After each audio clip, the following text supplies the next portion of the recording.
El Arcón entra hoy en el noroeste de la provincia de Burgos, un territorio en el que 4 históricas localidades, Melgar de Ferramental, Sasamón, Villadiego y Castrojeriz, comparten protagonismo en un escenario dominado por la imponente mole caliza de la Peña Maya. Entraremos en el mercado, que es, sin duda, el fenómeno social y económico que caracteriza la actividad rural y moviliza cada semana a los habitantes del entorno, que siguen fieles a la única fórmula que permite comprar a quien lo produce. Conoceremos a 4 queseros burgaleses unidos bajo el mismo denominador común. Todos ellos elaboran sus quesos con la leche de sus propios rebaños. Pero si hay un rasgo cultural que identifica este territorio, ese es el Camino de Santiago. La milenaria peregrinación jacobea, tras resucitar en los años 80, ha generado una gran infraestructura, riqueza e incentivos culturales y turísticos por donde pasa. En Castrojeriz conoceremos algunos testimonios de peregrinos, hospitaleros y pequeños empresarios que conviven con el universo jacobeo. Charlaremos con el escritor Paolo Cauchi, que es el creador del Centro de Estudios Jacobeos y el alma mater de la Confraternità de San Jacobo de Perugia.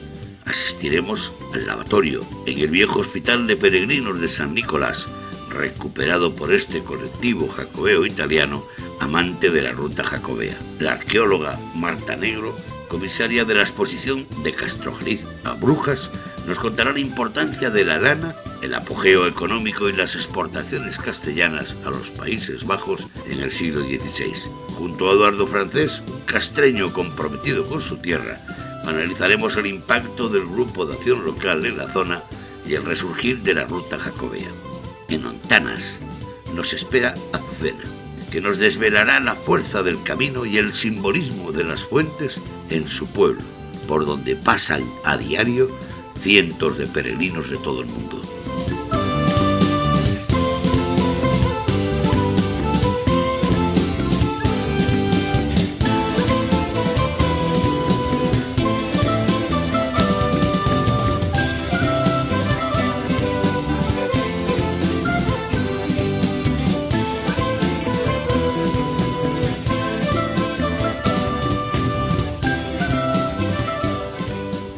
Azucena, ¿cuándo cambiaste los titulares de este oficio por el Camino de Santiago?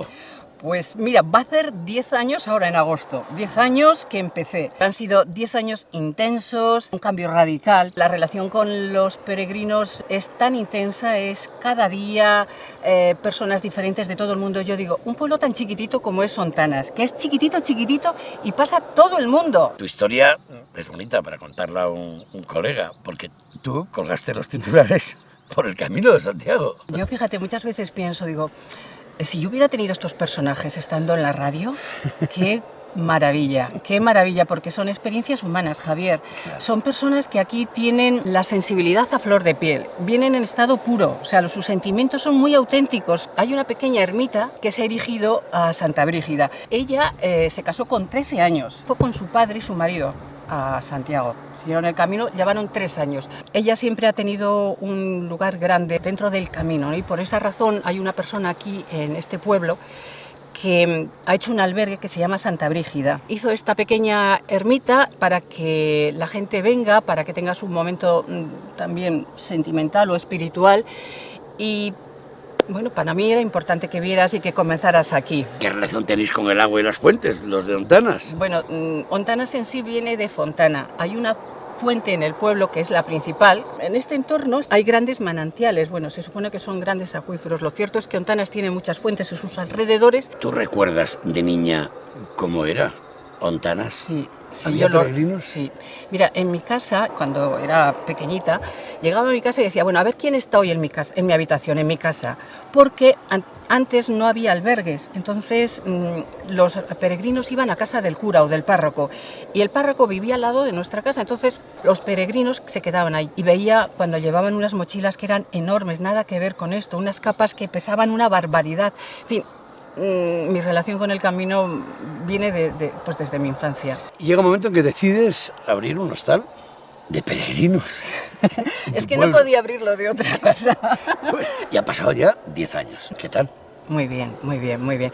Han pasado 10 años y parece como que todavía tengo que estar empezando. Han sido 10 años en los que yo también he aprendido, ha sido una evolución personal y ellos me han ayudado a mí. O sea, yo creo que esto es un toma y daca, un dame y te doy. En Ontanas el camino ha sido un negocio, ha sido una fuente de riqueza. Vivimos con los peregrinos, eso es cierto, y hay muchas personas que gracias al Camino de Santiago y gracias a que el Camino de Santiago pasa por Ontanas, tienen unos ingresos extras. ¿Sigues teniendo el hostal en la plaza, a lo de la fuente, Al lado detrás de la fuente, iglesia, sí, la sí, misma? sí, si quieres verlo. ¿Lo tienes lleno de peregrinos? Bueno, vamos a ver lo que hay, vamos.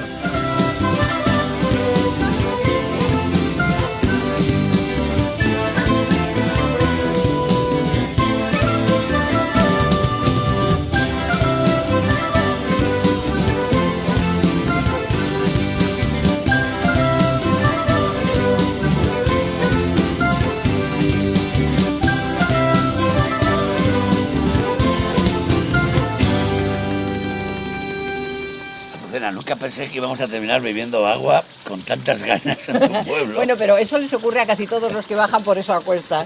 Cuando llegas aquí y ves la fuente es como que se te abre el universo. Es como un pequeño oasis en medio, ¿no?, del desierto. Tu pueblo, desde luego, encaja a la perfección con el topónimo, Fontanas. Además, mira en qué lugar está la fuente, mira qué elementos tiene y mira lo inmensa que es. Luego, para Ontanas, lo de Fontanas. No lo puedo evitar, compañera. Nosotros nos dedicamos a contar historias. Tú ves pasar por la puerta de tu casa y dentro de tu casa así de historias. Cuéntame alguna historia que te haya impactado. Ha habido una en concreto de una persona que llegó, reservó habitación para uno y vinieron dos, que había encontrado 11 kilómetros adelante a una persona con la que había hecho el camino 6 años atrás. Ella viene desde Australia. Él estaba haciendo el camino y quería hacer una foto en el lugar exacto donde a esa persona la había conocido, sin imaginarse para nada que esa persona había recorrido 12.000 kilómetros para encontrarse en ese punto con él. Dice, bueno, todavía estoy en estado de shock y no sé lo que va a salir de esta historia. Es algo que te pone los pelos de punta, mira, de verdad, de los pelos de punta. Y luego hay otra, bueno, esto más que historia es una lección de vida. Dos argentinos que estaban haciendo el camino porque ahora tenían tiempo y te preguntarás, bueno, tiempo... Bueno, pues tenían tiempo porque se les había quemado su casa y todo lo que habían puesto en ella. Y él le dijo a su marido, mira, ahora vamos a tener tiempo para hacer el camino. Y lo hacían y te lo contaban con una sonrisa. Y tenían la sensación de que todo en la vida era bonito. Y dices, bueno, ¿cómo alguien al que se le ha quemado todo lo más importante que puede uno? Bueno, pues esas personas tenían dentro de sí algo muy grande, ¿no? Y para mí eso fue una lección. No hace falta artificios, no hace falta... Lo que llevas dentro es realmente lo que vale y lo que tienes. Yo el camino lo hago todos los días. Cuando me preguntan, ¿haces el camino? Y bueno, yo hago una etapa todos los días. Y en esa etapa, pues conoces a mucha gente y te va dejando, te va marcando. A mí, de verdad, puedo asegurarte que el camino me ha marcado.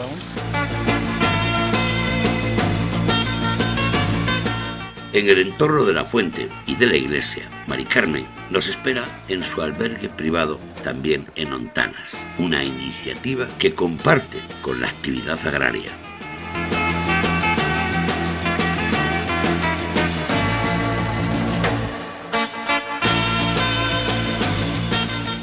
¿El puntido por qué es?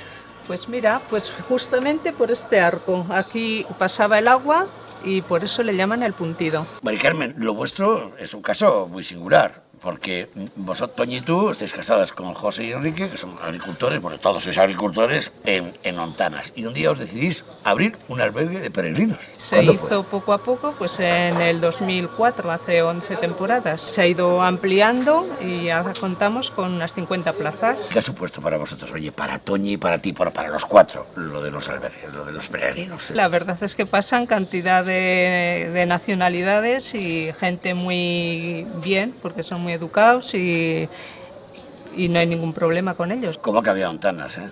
Estos sí que son fuentes de riqueza. Por cierto, que aquí no hay crisis, en el camino no llega la crisis, ¿no? Es que en pocos Actividad. años ha sido una exageración la gente que pasa y lo que ha cambiado el pueblo. Además, como que cada año incrementa más la cosa.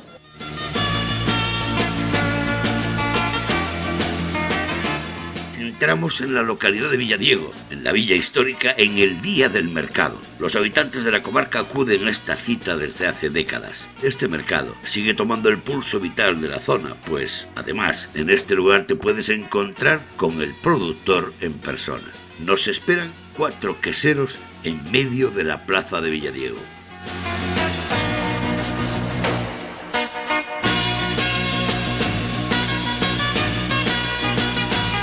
Qué bueno es encontraros a todos en un mercado como el caso de Villadiego.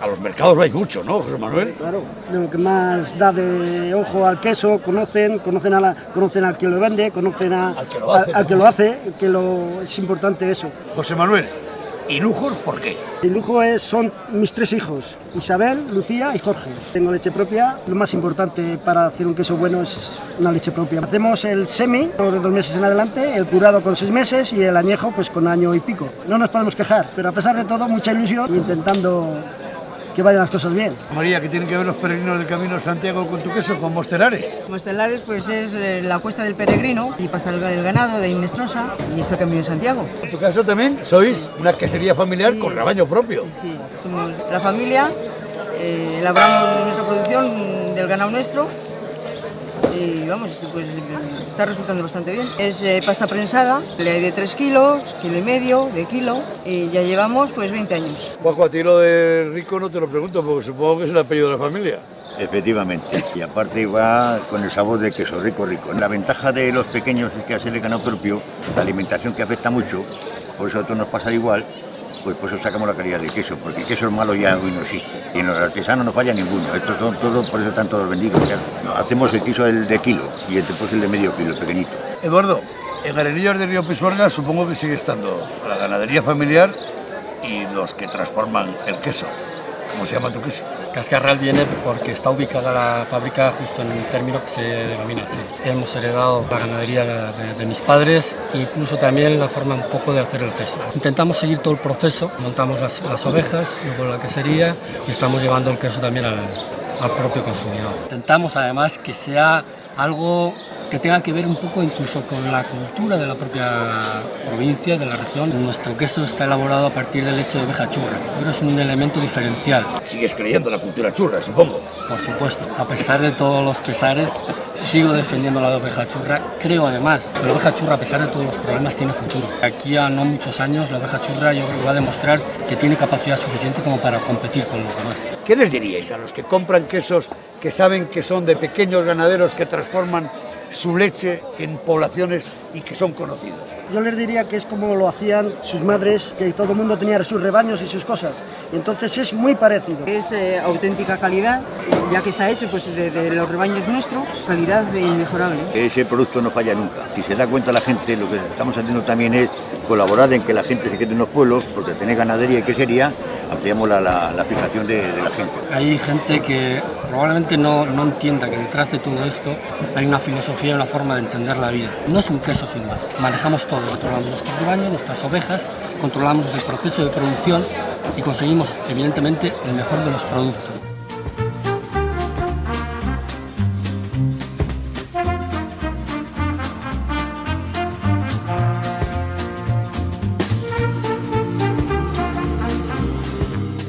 La estatua del padre Enrique Flórez del siglo XVIII preside la plaza porticada de una villa que conserva su traza medieval.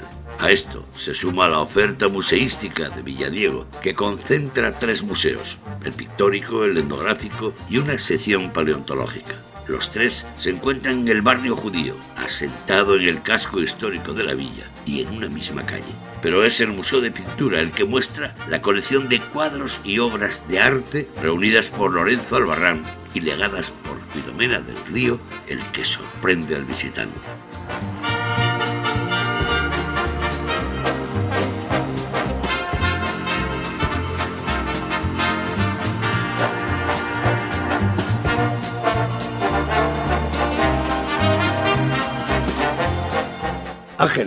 lo del mercado de los lunes en Villadiego sigue siendo impresionante, ¿eh?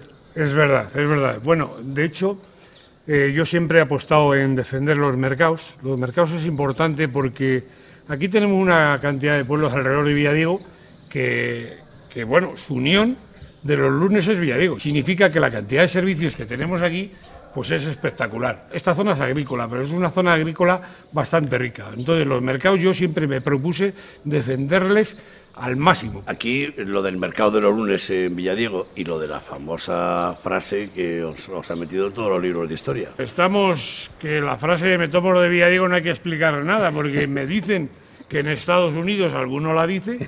¿Por qué has quedado conmigo aquí y no has quedado en la plaza? Esta calle tiene historia. De ahí viene el dicho de me tomo la de Villadiego. Villadiego era un pueblo que los judíos aquí no se podían detener. Este es el barrio judío de Villadiego y esta es la calle que representa al dicho aquí me tomo la de Villadiego. Aquí tenemos el arco de la cárcel, el edificio que antes era la antigua cárcel, que tenemos un museo que se donó por Lorenzo Albarrán. Y ahora ya puedo anunciar que de aquí a 2 meses, el antiguo matadero que se están terminando las obras, vamos a tener un cuarto museo, que es el museo dedicado al cómic. Villadiego llevamos unos años que no ha bajado. Tenemos la suerte de que la agricultura está funcionando, esta es una zona agrícola. Nosotros tenemos un polígono, pero digno, y aquí hay una cantidad de servicios que hay pueblos con muchísimos más habitantes que nosotros que no les tienen.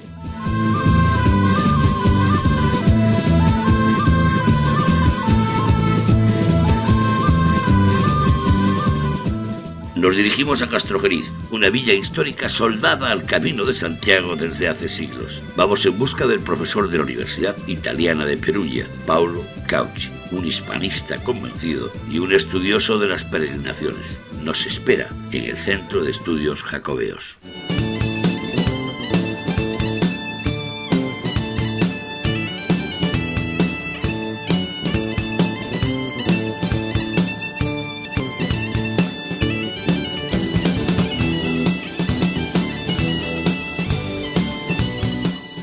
¿Por qué Castrojeriz? Para ubicar el Centro de Estudios Jacobeos y además dedicado a un periodo histórico del que conocemos muy pocas cosas. Surge como consecuencia de mis peregrinaciones a Santiago, de haberme enamorado de Castrojeriz, de la restauración de la ermita de San Nicolás, de la que acogemos a los peregrinos. Yo que estoy vinculado a muchos centros de estudios, me pareció oportuno aquí en Castrojeriz abrir un centro de estudios sobre el Camino de Santiago en nuestra época. No tenemos gran información sobre esta época, tenemos mucho sobre la Edad Media, sobre el Renacimiento, he trabajado mucho en otras épocas, pero no conocía bien esta época, entonces me pareció un sector interesante. ¿Cuándo se cruza el Camino de Santiago, la ruta jacobea, en tu vida? Yo recién licenciado, me enviaron como lector italiano a Santiago de Compostela. En el 69 hice mi primera peregrinación a Santiago y uno de los lugares que me encantó fue Castrojeriz, San Nicolás, esta parte de Castilla. Cuando volví a Italia después de Santiago de Compostela, gané una cátedra en Perugia, en la Universidad de Perugia, empecé un sector de mis estudios, de mis investigaciones, de mis cursos académicos, fueron dedicados al Camino de Santiago. Hemos encontrado en este periodo de los 2 últimos siglos mucha documentación que nos habla, que nos cuenta cómo era el camino entonces. Muchísima documentación. Por ejemplo, el último libro que queremos publicar es de un cura de Burgos, cerca de Burgos, que se fue a Santiago durante la Guerra Civil Española. Y tiene un diario inédito, desconocido, y lo estamos publicando. ¿Qué tiene el camino para que universidades, para que personas como tu caso y la asociación os dediquéis a la investigación? En primer lugar, descubrir nuestras raíces, que no están apartados de los caminos romeos a Roma, ni de los caminos jerosolimitanos, que hubo una civilización común, una cultura común, con modalidades distintas. Hasta ahora hemos tenido una idea, yo también lo escribí muchas veces, que la peregrinación era una peregrinación compostelana. Al contrario, es una peregrinación mucho más amplia en la que la parte compostelana probablemente es la parte más importante. Pero no podemos estudiar la peregrinación compostelana sin tener en cuenta la peregrinación a Roma o a Jerusalén. Los que somos de esta tierra veíamos las ruinas del viejo hospital que nos decían de San Nicolás, cerca del puente Fitero, el que dividía el camino burgalés del de Palencia. De pronto nos encontramos con que el viejo hospital de San Nicolás cobró vida. Ahí tienes mucho que ver en lo que estoy contando, ¿no? La primera peregrinación la hice el año 1969. y pasando por ahí, por San Nicolás, paré, no había nada. Me acuerdo que había unos nidos de aves rapaces. Dormían de vez en cuando en una parte que no se había derrumbado unos gitanos, que cuando pasaban estaban ahí. Entonces me enamoré, y entonces todas las veces que pasaba por aquí paraba en San Nicolás. Con ayudas aquí, con ayudas europeas, con ayudas de nosotros, con la ayuda de la confraternidad, hemos restaurado San Nicolás, hemos abierto este centro y estas cosas. ¿Está abierto San Nicolás ahora? Está abierto y está lleno de peregrinos. Y si quieres ir, con mucho gusto vamos a visitar. Pues nos acercamos. No queda muy lejos de Castro. No, se puede ir andando. Se puede ir andando, sí, son 8 kilómetros andando, 8 kilómetros y de carretera un poquito más.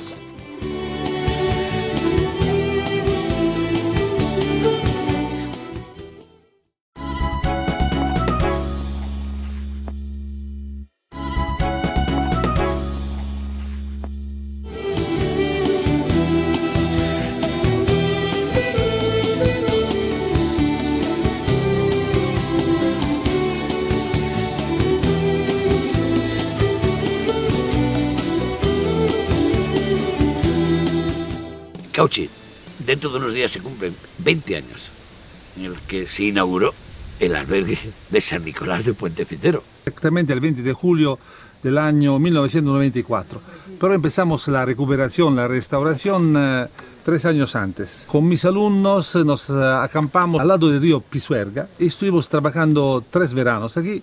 Y en el 1994 se inauguró. Aquí no hay luz eléctrica.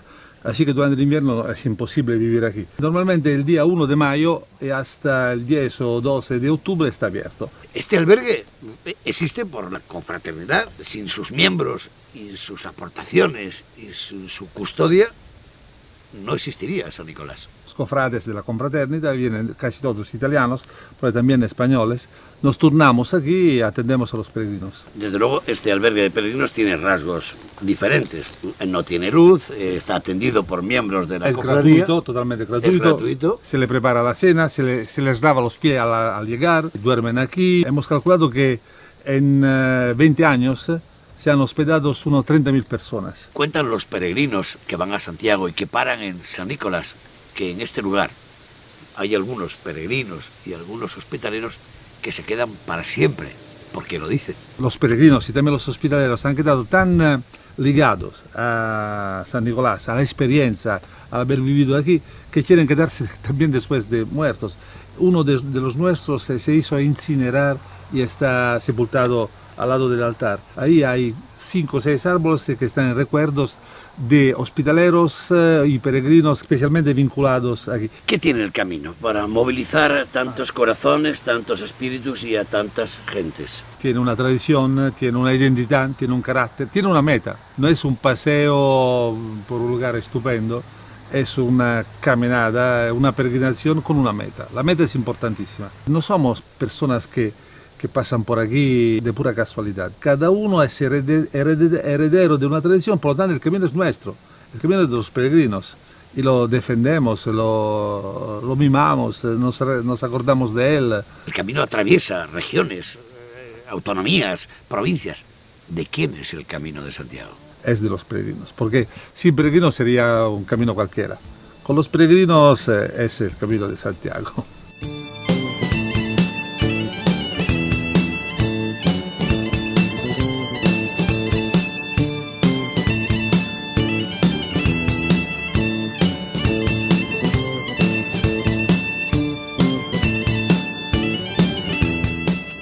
Por un momento, abandonamos el viejo camino para ir en busca de una senda histórica, la del Canal de Castilla, que en Melgar de Ferramental recobra una parte de su pasado navegable gracias a los viajes en barcos para los turistas. Se trata del único tramo burgalés del Canal de Castilla y uno de los más espectaculares por su arquitectura, que se refleja muy bien en el enorme acueducto de Abánades. El agua ha marcado a los habitantes de esta población, conocida por sus célebres huertas que aún hoy ocupan una parte importante del paisaje de Melgar de Ferramental. No muy lejos se encuentra Sasamón, la antigua Segisama celtíbera fundada en el siglo I a.C. y que hizo frente a la dominación romana. Sasamón siempre sorprende al visitante por su patrimonio monumental, como lo demuestra su imponente iglesia de Santa María la Real, el gran museo de la villa y un templo gótico de trazas catedralicias. Un lugar donde el escultor local Salaguti sigue fascinando a curiosos, visitantes y turistas que se aproximan al entorno de su casa, taller, museo. Peñamaya nos acompaña en la dura senda de los Mosterares, una complicada cuesta que pone a prueba a los peregrinos. Esta es la parte del camino que recorreremos junto a los peregrinos y el lugar que hemos elegido para charlar con Eduardo Francés, el presidente del Grupo de Acción Local Adeco Camino.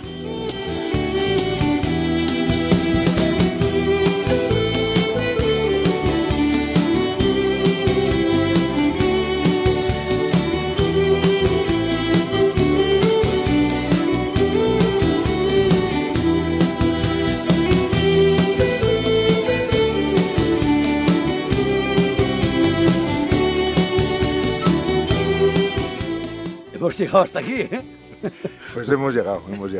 ¿Por qué te has empeñado en que habláramos precisamente en este lugar? Porque aquí nadie recibe a nadie. Aquí es el punto de salida del peregrino.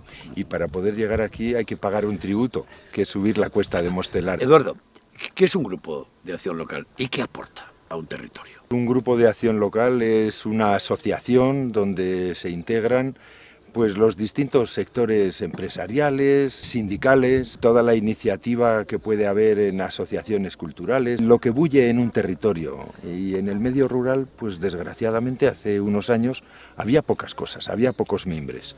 Y cada uno iba por su lado. Y los grupos de acción local yo creo que lo que han conseguido es que los mimbres sean tejidos por manos al principio no muy expertas, por gente que tenía ilusión por mantenerse en su medio rural. Eduardo, es curioso, pero en todo este entorno todo el mundo tiene una cierta fijación con una montaña, con la Peña Amaya. Oye, ¿qué os da la Peña Amaya? La referencia de nuestro territorio siempre la tenemos que buscar en Amaya. Fue capital de los cántabros, fue capital de los pueblos que en la romanización se retiraron hacia las montañas. Es el punto de partida de todo lo que ha sido después la población en la Edad Media. También tiene que ser un puesto de vigía de lo que debe ser en el futuro nuestro desarrollo económico. Todos entendemos que tenemos un denominador común, que es Amaya, que no es de nadie, pero es de todos. 20 años después, ¿ha merecido la pena los esfuerzos, las iniciativas, los respaldos, los apoyos a las pequeñas iniciativas, a los pequeños proyectos? Ha merecido la pena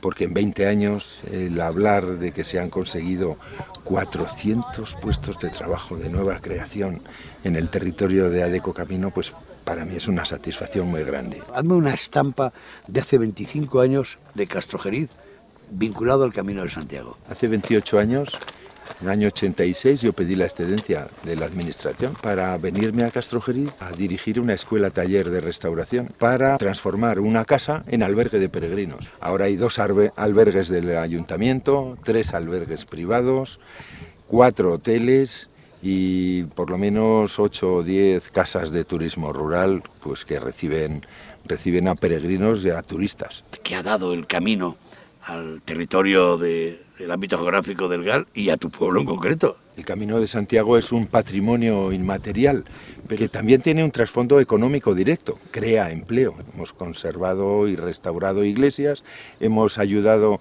a que el camino tenga infraestructuras, pero para que haya empresarios. Está claro que la importancia económica que ha supuesto el camino lo vemos en las infraestructuras, pero ¿no crees que hay que cuidar el camino y al peregrino para que esto no se nos vaya de las manos? Tenemos un peligro muy grave, que es morir de éxito, por una parte.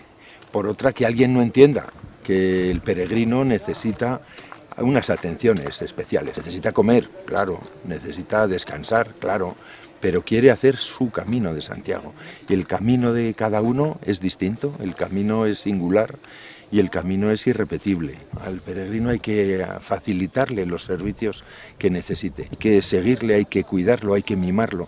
Y el peregrino, un porcentaje muy grande de peregrinos, pues quiere que se le respete, quiere que se le tenga en cuenta sus convicciones religiosas. Pues no podemos olvidar que estamos en una tierra de de quesos y una tierra de ajos. Tenemos unos quesos extraordinarios porque son heredados de las tradiciones de los abuelos. Es una joya y cada queso es distinto porque en cada casa se hacía con más cuajo, con menos cuajo, con la leche de oveja churra. Pues sí, la verdad es que eran ovejas magníficas. Y nos quedan ajos en Castrojeriz y en Villaquirán y en Castrillo de Murcia y en Castrillo Matajudíos. Nos quedan en todo el territorio.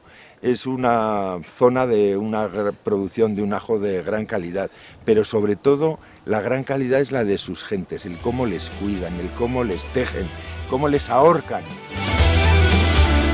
Volvemos al casco histórico de Castrojeriz, a la calle Real, porque allí nos espera Resti, un viejo hospitalero. Nos recibe en el refugio de peregrinos, desde donde lleva muchos años vinculado esta parte de la ruta jacobea burgalesa.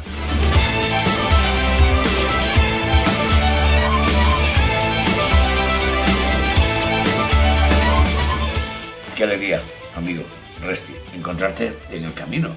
Creí que estabas en otra parte. Bueno, yo en Castrojeriz es que me fui de Castrojeriz de estar todo el tiempo y ahora lo que hago es suelo venir lo que me dice Moncho que venga. Es el que está llevando todo lo que es la Asociación de Amigos de los Refugios del Camino de Santiago. Tú apareces un día en el Camino de Santiago, pero sí, más concreto en Castrojeriz. ¿Qué ocurrió para que te enganchara al Camino de Santiago? Yo estaba en una agencia de publicidad, hicimos publicidad con el Sacobeo y después de estar con el Sacobeo decidí que cuando tú estás en el mundo tienes un problema, es que cuando tú haces cosas por los demás, la gente se cree que eres tonto. O sea, no creen que puedas ser buena persona o que lo haces porque te apetece, sino que eres tonto. Y dije, coño, pues en el camino estoy viendo que la gente es amable y es agradable y no te tachan de tontito, sino que te tachan de que eres buena gente.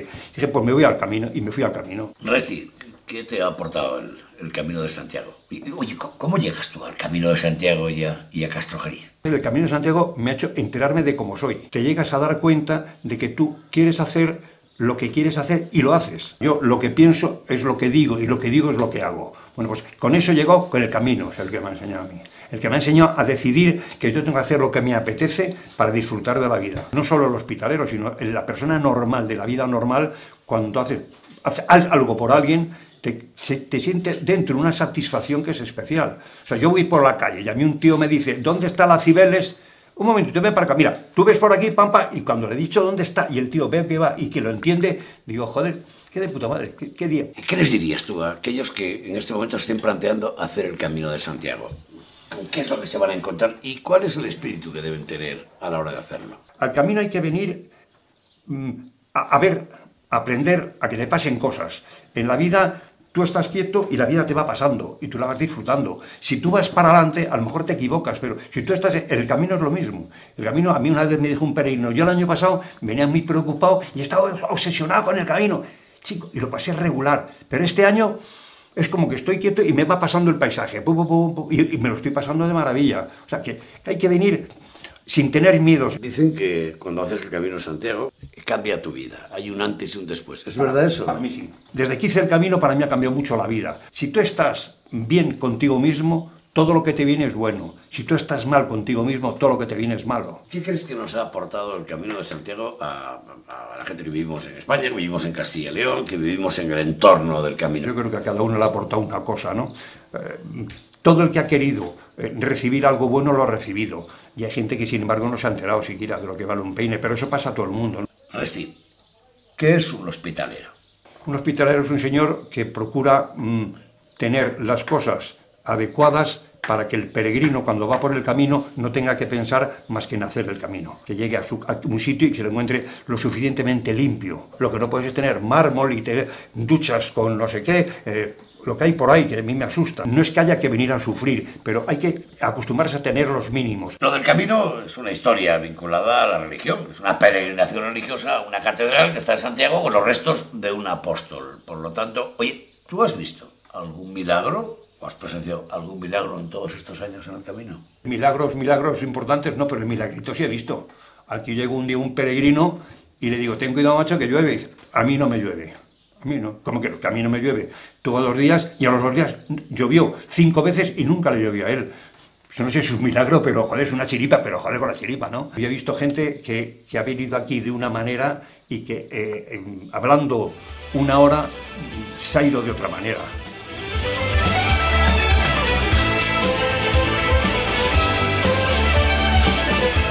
Castrojeriz es una localidad identificada históricamente con el cultivo de los ajos, una actividad hortelana que requiere una habilidad especial para trenzar las ristras de ajo después de la recolección.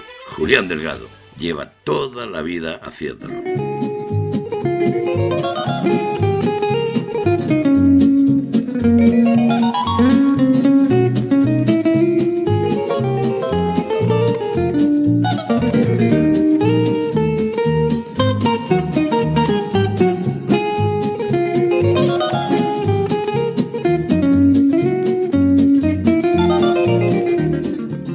Julián, aquí en Castrojeriz, ¿ahorcáis o trenzáis los ajos? Bueno, hay quien llama ahorcar y hay quien llama trenzar. Depende de las costumbres de quien tenga uno. ¿Por qué es tan importante el ajo en esta zona? Porque antiguamente venía bien el dinerillo que sacábamos de los ajos. Sacabas para todos los gastos del verano. Hay una feria del ajo en Castrojeriz todos los años. Y qué bien se pasa. Se come el ají, la sopa del ajito. Viene mucha gente de Burgos con autocares y se pasa muy bien. Pero todavía seguimos trenzando las ristas de ajo de esta zona, ¿no? Pero hay que ya poca gente ya mayor. Lo que le hacemos son los mayores. La gente joven, hablando la realidad, no se adapta a esto ya. ¿Y qué tipo de ajo es el que se planta por Castrojeriz, por esta zona, por las huertas? Blanco y rojo. Ahora han empezado con el rojo, pero es mejor el blanco. Y si puede ser, Javi, pues que sería de secano, que no se rieguen mucho. Porque al regarse mucho los ajos, pues se pudren. Toda la vida he nacido con esto, ¿eh? ¿Siempre? Siempre. Yo me levantaba a las 4 de la mañana y a mí me dejaba el difunto de mi hermano y mi padre, venga, tú a ahorcar ajos. Y ellos iban a pelar los hierros, lentejas. Y yo, como me daba buena maña, pues a hacer esta labor. Que me hacía 90 y tantos, 100, ¿eh? Cada día. Cuando llegan estas fechas, vendrán muchos amigos a encargarte los ajos para todo el año, ¿no? Claro. Eso te anima más. Porque a ver si me haces 2 ramos, a ver si... Y eso te anima. Julián, tú habrás oído hablar toda la vida de los beneficios que tiene el ajo. En las sopas de ajo, bueno, en todo. El ajo es muy servicial. Un poquito de aguardiente también. Claro. Claro, el aguardiente le metían en el ajo y se... Claro.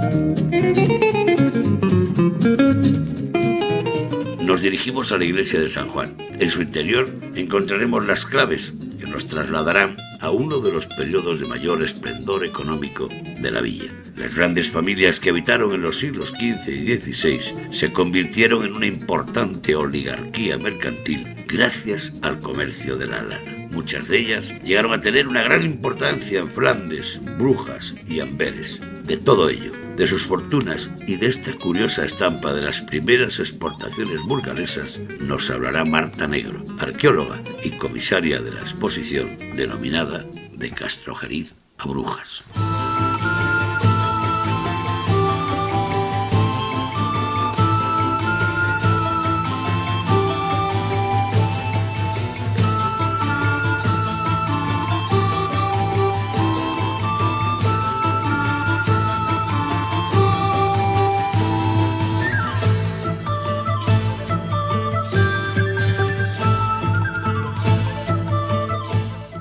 Marta, eres la única comisaria que yo conozca que 7 u 8 años después sigues al frente de la exposición. Sí, toda la vida. Estamos en Castrojeriz, estamos en el claustro de la iglesia de San Juan, en un claustro gótico, donde tenemos esta exposición sobre las épocas de esplendor de esta villa de Castrojeriz. Tú eres la directora del Museo de Burgos, sí. Eres arqueóloga, sí. Pero un día de niña vienes aquí a pasar las vacaciones y ya te has quedado para siempre. El clima, que era muy bueno, y ya me quedé aquí y me cazó un castreño. Por eso los orígenes de Castrojeriz. Los orígenes de Castrojeriz son antiquísimos, ya en la zona de la plataforma del Cerro, en el 3er milenio antes de Jesucristo, ya se han encontrado cerámicas de la Edad del Bronce, por supuesto pasa la etapa de Castro de la Edad del Hierro, y luego ya es colonizado por todos, es decir, romanos, visigodos, y luego ya es retomada por los cristianos a finales del siglo IX. Marta, tenemos una maqueta delante, pero cualquier foto aérea en la configuración urbana de Castrojeriz,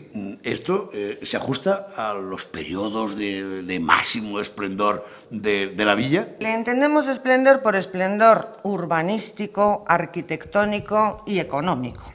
Y entonces estos siglos, sin ninguna duda, para Castrojeriz son los siglos XV y XVI. ¿Hasta qué punto el Camino de Santiago interviene también en la configuración urbana, en el trazado medieval urbano de Castrojeriz? El esplendor, entre comillas, ya empieza con el Camino de Santiago, es decir, ya desde el siglo XI es una ciudad, una villa, por la que vienen comerciantes, peregrinos, intercambio de productos. Castrojeriz se configura a lo largo de una vía principal, que es el Camino Real, el Camino de los Franceses, a lo largo de la cual vamos viendo cómo se van instalando parroquias, hospitales y se van estableciendo todos los servicios que dan vida a esta vía.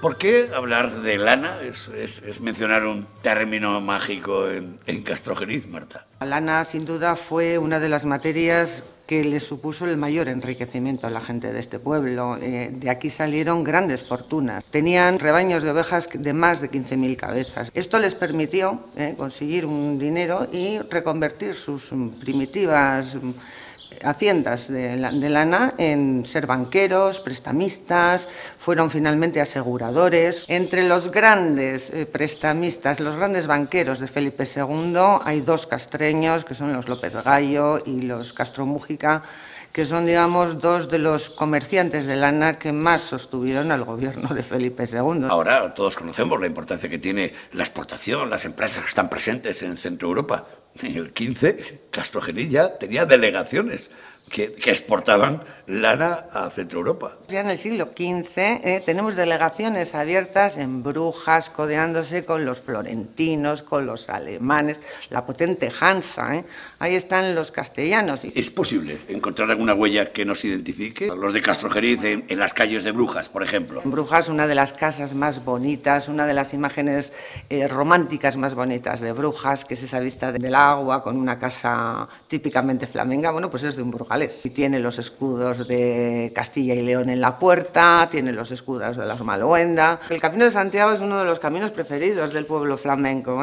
Tenemos muchísima tradición de flamencos que vienen por el camino y se ha dado la casualidad de que personas han visto fotos de sus casas o monjas que venían de peregrinación han encontrado su convento fotografiado, porque es que su convento en la actualidad fue en un momento un castillo del barón de Mal. Marta, no me quiero marchar sin antes hacerte una pregunta que tiene mucho que ver con una polémica suscitada con un topónimo no muy lejos de aquí, con los judíos, lo de Castrillo de Matajudíos. ¿Cuál es tu opinión? Tengo que decir que estoy completamente de acuerdo con la decisión del pueblo, porque está clarísimo que es Castrillo Mota de judíos. Ahí había una torre que avisaba de la llegada de los ejércitos al castillo de Castrojeriz y que, por supuesto, la aljama de Castrojeriz, la aljama de los judíos, estaba en Castrillo.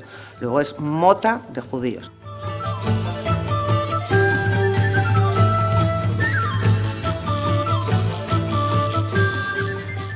No nos vamos de Castrojeriz sin conocer un ejemplo que identifica la gastronomía local. El mesón fue la primera infraestructura gastronómica que se creó en la villa. Con su cocina y atención a los peregrinos, hoy contribuye a la destacada infraestructura hostelera de Castrojeriz. Óscar Tardajos y su equipo nos esperan en el comedor.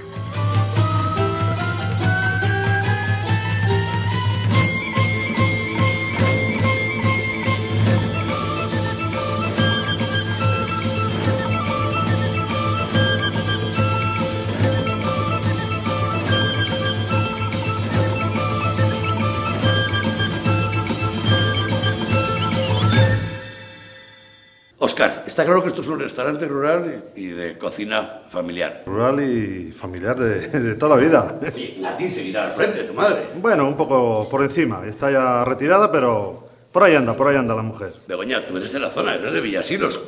Llevas un montón de tiempo en el restaurante ya, ¿no? No me acuerdo ya, pero creo que son 23 años ya. Aquí mucho tiempo, sí, a la de Nati. ¿Cuáles son los dos productos que identifican a la gastronomía de la zona? Aquí lo más tradicional son las morcillas y son los ajos, sin olvidarnos del cocido. Sus garbanzos con su berza, y luego tiene chorizo, tocino, carne y el relleno, que es muy tradicional de Castilla. Marisa, supongo que habrá más cosas en la comanda del restaurante. Pues sí, mira, tenemos el lechazo, los pimientos rellenos, el postre, el arroz con leche que es casero, el flan y el pan también pues que es de aquí del pueblo. Marisa, la cocina es tradicional, materias primas de Burgos, algunos de los emblemas de Castrojeriz, pero los comensales son internacionales. Vienen de Asia, Alemania, Francia, Estados Unidos, de Ecuador, por cierto, que es mi tierra, es mi país.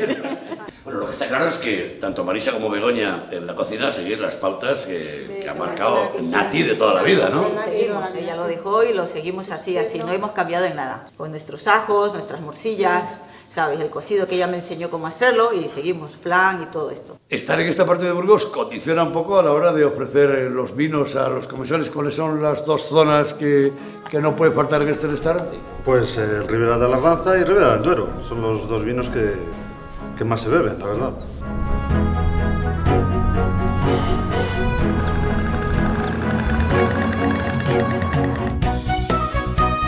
Y hasta aquí el Arcón de esta semana. Solo unas pequeñas pinceladas de una parte de Burgos y la satisfacción de comprobar que el Camino de Santiago sigue vivo.